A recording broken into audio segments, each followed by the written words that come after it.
Tahukah kalian, manusia pertama yang dibangkitkan saat hari kiamat sampai malaikat merasa malu untuk membangunkannya? Manusia yang pertama dibangkitkan saat hari kiamat kelak adalah Nabi Muhammad.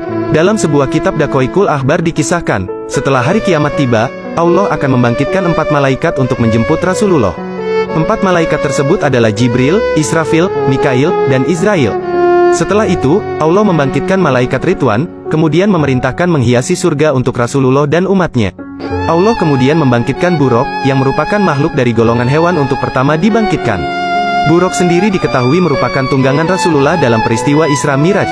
Allah lalu memerintahkan malaikat untuk menghias Buraq. Makhluk tersebut dihias oleh para malaikat dengan pakaian cahaya yang ditetesi batu yakut. Tali kekang dibuat dari batu zamrud dengan 2 perhiasan berwarna hijau dan kuning.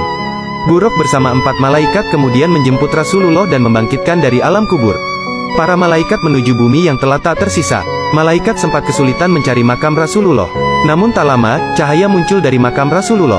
Para malaikat pun mengetahui bahwa cahaya tersebut merupakan pertanda keberadaan makam Rasulullah. Para malaikat langsung menuju makam Rasulullah. Malaikat Jibril lalu memerintahkan malaikat Israfil untuk menyeru kepada Rasulullah dan membangkitkannya. Meski hal tersebut merupakan tugasnya, malaikat Israfil enggan melakukannya. Malaikat Israfil justru meminta malaikat Jibril untuk menyeru kepada Rasulullah. Malaikat Jibril pun merasa malu, sehingga tugas tersebut kemudian dilimpahkan kepada malaikat Mikail. Namun saat malaikat Mikail menyeru kepada Rasulullah untuk bangkit dari kubur, Rasulullah tidak bangkit dari kuburnya. Para malaikat pun meminta kepada malaikat Israil. Malaikat Israil menyeru kepada Rasulullah. Namun lagi-lagi juga tidak terdapat tanda-tanda kebangkitan Rasulullah.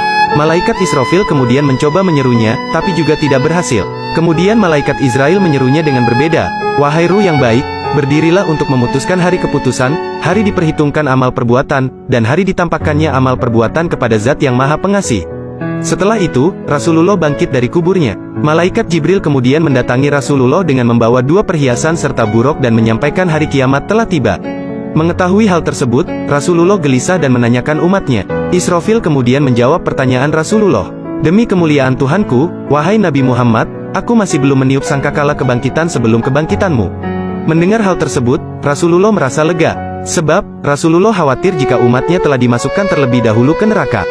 Subhanallah, betapa beruntungnya kita memiliki Nabi seperti Nabi Muhammad. Semoga kita kelak di akhirat mendapatkan syafaat beliau. Amin amin ya rabbal alamin.